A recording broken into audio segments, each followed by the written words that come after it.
Undskyld, vi er ikke Dr. Mave her. Men jeg kan starte med at fortælle om noget af min entusiastiske. Også lidt yndlingsbil, man kan få. Se, i 2011 udkom Audi med en forholdsvis nyere udgave af deres A-serier. Plus samtidig også med deres Q-serie. Og egentlig det meget vigtigste, som det specielt betyder for mig, for det er en bil, jeg er vokset op i og startet med at køre i. Jeg er selvfølgelig ikke den gode ejer af den her bil, jeg vil vise her, men mine forældre, jeg er en lille baby bitch. Og husk, velkommen trods alt til min nye kanal, som jeg har så flot fundet lige ved siden af mit hus, så du kan doxe mig, når jeg er over 3.000 subscribers, som nok ikke kommer. Men jeg kan starte med at vise jer den gode gamle Audi S. Og vi starter simpelthen så fint ud, men når man kommer op til den, så vil du opdage, at den her grill her er passende med de gode gamle ikke LED-lys, men halogenlys. Se, det her er faktisk en meget sjældent Audi, da man kan købe Audi med ekstra udstyr. Normalt og en standard ekstra udstyr var LED-lys, som kom til det videre, og også videre til 2012-modellerne. Men den her Audi her, den sagde vi simpelthen nej til. Og jeg har prøvet at finde simpelthen flere Audi'er på Bilbasen eller Autotrader. Men jeg kan simpelthen ikke finde nogen med de samme halogenlygter. Alle jeg finder fra det samme år og model er simpelthen med LED-lygter. Så man kan tage det, som man foretrækker at være med, men jeg kan bedst lide den her. Udseende, det synes jeg, det var en af de specielle. Det var der, hvor alle efter Audi havde ændret sin stil af det i forhold til alle de andre bilmærker, som Mercedes-Benz og BMW. Der er de kommet derind. Jeg elsker det. Fortrinene starter med lygtene og streg, der følger med hele vejen op til bunden, så kan man fuldkommen igennem. Og den er her ved de andre lygter, fra lygte til lygte. Samtidig pænt design, og så lidt klassisk lidt krom, hvis der bliver for meget. Når vi så går ind under Audi'en, åbner op for El Speciale compartmenten, så vil du finde, som du gør i din mormors gamle Golf, en TDI engine, eller TDI motorer. Det er jo en forholdsvis gammel bil, 2011. Det er fandme mere end et år siden. Jeg er ikke god til salg, så fuck af. Dengang, da den bil blev solgt, var den sat til en meget høj pris og meget høj standard. Men det er stadigvæk, som i nu, en dejlig, lækker luksusbil, som du kan få til cirka 100.000 kroner. Og det er simpelthen det bedste. Så for at gøre det, tager vi en lille kig på interiøret. Vi starter med at tage vores dejlige håndtag, så kommer vi ind, og så ser vi sætter os ind i et dejligt fint læderkabine. Den her bil, som er kommet her, var faktisk ikke stat med en læderkabine, og du kan også få det med stofsæder. Men kom nu, betal lidt luksus, ikke? Og se, jeg ligner fucking Elton John, og jeg kan ikke køre rundt i stofsæder, som jeg. Som sagt, inden for at blive mødt, er et meget fint interiør og meget lækker design. Og jeg synes stadigvæk, designet kan stadigvæk gå for noget til dagens værtog. Det er en manuel. Man kan også få med automatgear. Man passer på med automatgear. Der ting kan forholdsvis ændre sig. Bremse, selvfølgelig elektrisk. Ikke så meget håndkraft her. Og når vi klikker her, så åbner vi med en rigtig god, infotainmentmaskine. En 5-tommers dejlig lille infotainmentmaskine. Men vær opmærksom på, at en 2011-model i forhold til en 2012-model, den her har jeg nemlig modificeret til at være en 2012 infotainmentmaskine i forhold til 2011'eren, hvor det her det går lidt længere ned, og topstykke og bundstykke går lidt længere ind og skaber til en meget smallere skærm. Det samme her foran ved min speedometer. Audi'en har simpelthen alt, hvad du skal bruge. Navigation og et rigtig dejligt navigationssystem en af mine praktiske ønsker, da når du kører, vil du lægge mærke til, at du vil komme op med hvad de 3 næsten fortagninger, du skal gøre, eller komme med eksempler på rastepladser. Det bedste system, du kan bruge, når du skal ud på ferie. Så har vi telefoner, og i vores dejlige menu kan vi vælge det hele. Telefon, car phones, tunes og anderledes ting.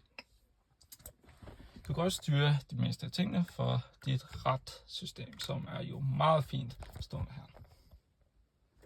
Du ser her navigation, så du får viden om bilen, og den gældende app, der er inde på din infotainment-skærm. Den her automatisk opblænding og nedblænding, den slår du til og frem med at klikke på denne knap, og det er meget dejligt.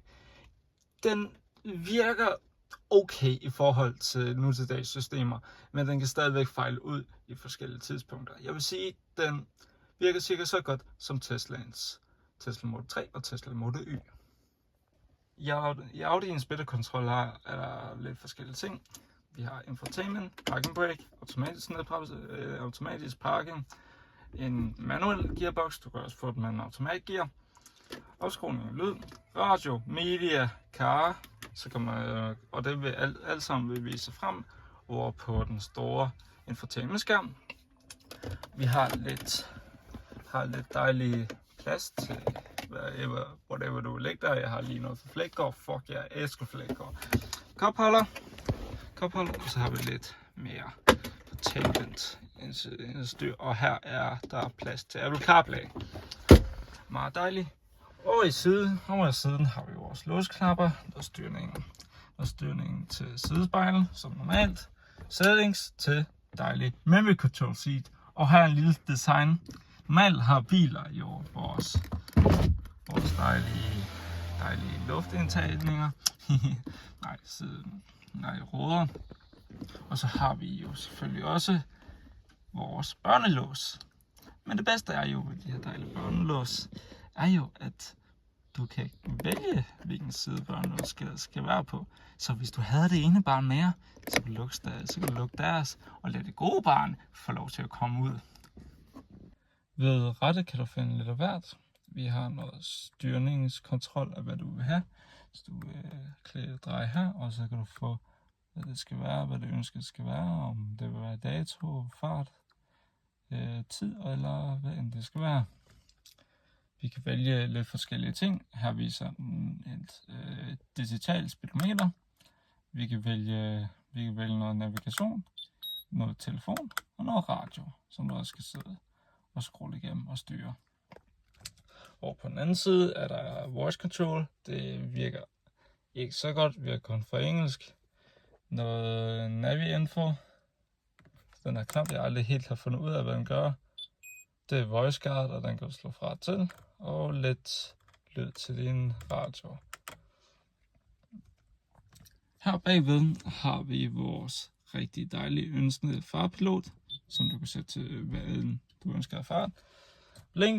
Blinklygter, langlys, kortlys, og det er så vanligt, som du finder til din bil. Bagi finder du rigtig godt plads. Når vi lukker her, jeg er cirka 91 piger. Løb på den. Og jeg har fint nok plads. Sædet er sat til den stilling, jeg normalt vil køre i, og det er helt fint. Og her finder vi det samme ned her. Lidt luft til det dejlige hoved, som du skruer op og ned for. Du kan ikke vælge temperatur, desværre. Vi har et rigtig fint 12 volts adapter plug, som du så kan købe til T. Hansen, whatever du har. Lige nu er den sat ind med noget plastik. Et fint middelsæde, plads til 3 her, som du kan folde ned og tage som en dejlig lille fin armholder. Der er ikke kopholder i, men du kan få en dejlig god redning, så når det nu end sker. Det gør det nok, fordi jeg er en rigtig dårlig nok kørende på vejene. Lille formodning, ikke være derude, når jeg kører. Ellers så har vi lidt net, en anden net, whatever du vil have. ting, så du kan passe på whatever du har siden, og et askebær, hvis du er den, der godt kan lide røg i din bil. Lækkert. I bagagerummet er der plads til hele din mormors uderi, hvis hun har sådan en. Hende eller ham, whatever, det er 2020. Vi kan slå sæderne ned med bare et folk. Så kan vi slå de her 2 sæder ned, det er det ene sæde ned, og herover kan vi slå de 2 andre sæder ned. Vi har et dække, som man kan sætte på, så folk ikke kan kigge ind, og det heller ikke bliver for varmt. Kæmpe stort. Masser af plads. Også lidt plads ude til siderne. Det er det bedste ved det. Det gør jo også, at bilen er forholdsvis stor. Men det skulle nok kunne være fint at køre rundt med. En anden ting, som folk ikke så meget ved om ens biler, er, at standard krav, at alle tyske biler og alle danske biler har et trekantsadvarsel med. Og ved at dreje her og løfte her, så er det meget let. Trekantsadvarsel lige til døren. Der er sket lidt af et timeshift. Siden sidste gang, jeg har optaget den her video, var det fint sommerårstid af alderen af årstiden. Nu september. Så kæft, jeg har ikke så meget tid, så derfor bliver ting ikke fucking editet. Men jeg troede sådan, at grunden til, at der er sket så tidsskift, er simpelthen bare fordi, at videoen, jeg tog i starten her, den synes jeg ikke var god. Jeg lavede det fejl. Alt for meget lort, og der var ikke ordentligt med det. Og jeg tænkte, jeg havde masser af tid. Venter til ny sommer, eller bare en god vinterdag her på et tidspunkt, til at omformulere og lave en ny video op. Men jeg finder ud af, at min far på min fødselsdag har købt en ny bil. Bilen bliver en Tesla Model Y. Det betyder, at vi skal sige farvel til det, der har været min ungdoms, og jeg vil tro, den bil, der har defineret mig i mange år. Jeg har haft, da jeg var helt lille, en Ford Mondeo. Det var selve bilen. Men den her, den jeg kørte i, jeg har ikke engang kørt i den i et år, men derfor da jeg var 12 op til nu. Og den er blevet modificeret. Derfor ikke i starten havde jeg ikke engang lædersæder. Men der er bare noget ved den. Så nu tager vi den sidste køretur.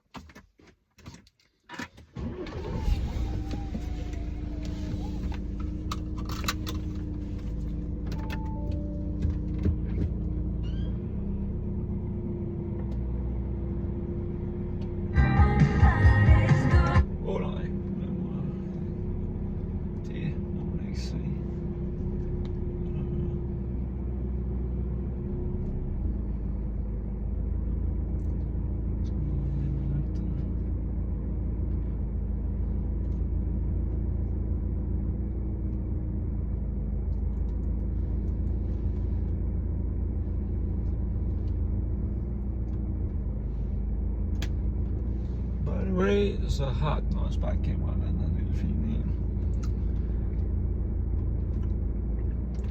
Og på det tidspunkt var det stadigvæk en del biler, ikke engang havde bare et kamera. System og kontrolsystemet virker så fint.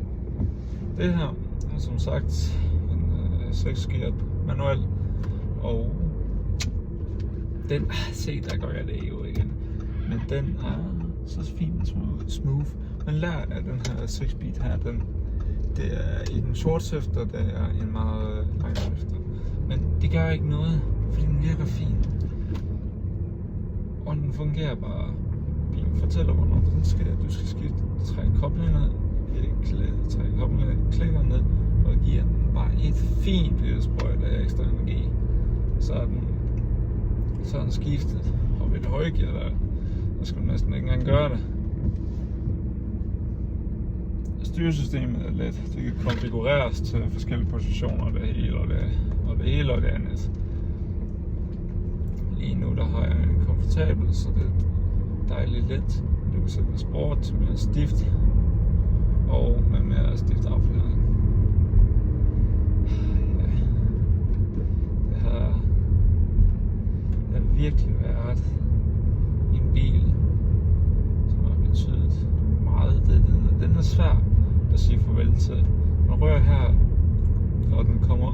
til eksport til den bliver bare taget med eksport her på fredag og bliver sendt over til nok Kina, hvor de har omlægget motoren, og så bliver sendt til en meget høj profit, da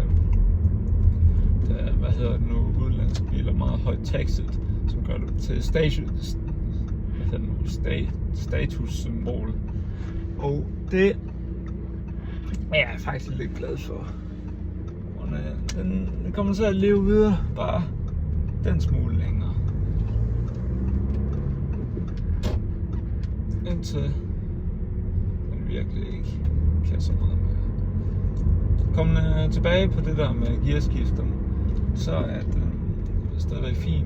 Og en af de fine detaljer med er bare de små detaljer, der gør en bil til lidt mere luxury car. Sådan en som, når jeg skal putte den i bakgear. Der er det sådan en masse andre biler, der er i hvert fald gældende, hvis du taler om konfigurering, som vi har nu, som ikke er en hundestiks, simpelthen hvor bakgearen er den første, derefter kommer 1, 2, 3, 4, 5 og 6. Og de er konfigureret på en meget sjov, men den her, det er jo sådan, som jeg sagde det her.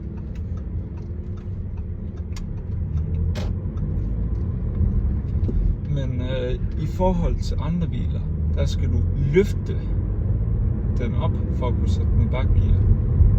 Ikke her, fordi det er svært at løfte. Men i Audi'en, der så trykker du ned. Det er meget lettere at sætte den i bakgear. Og det er et svært system at bygge for at trykke en kobling ned, så du kan sætte den i. Men bare have et plastikstykke, der beskytter, så den ikke bliver løftet i bakgearet.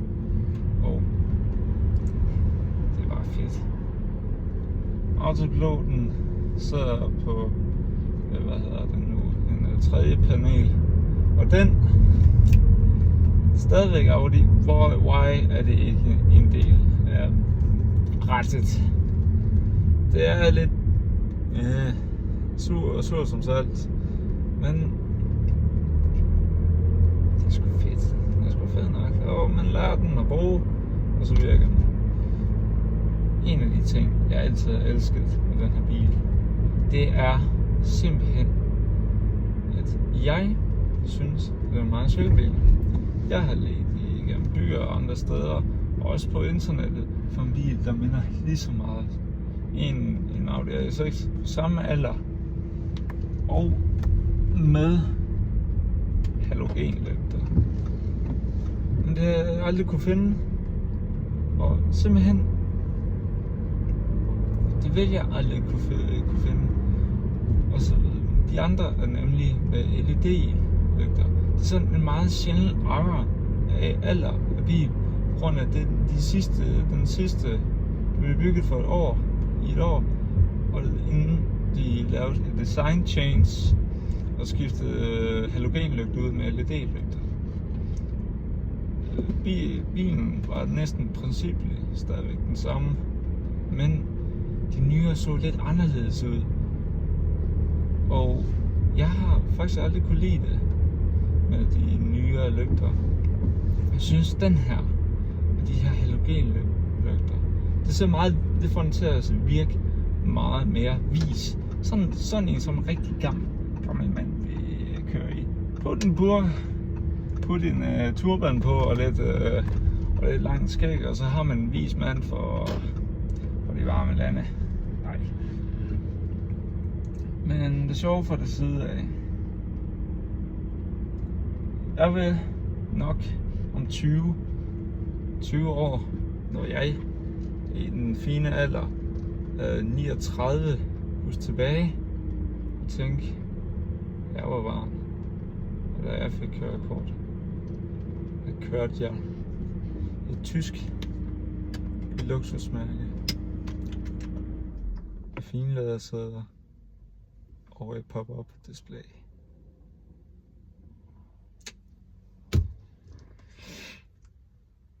Farvel Audi, du har betydet meget for mig.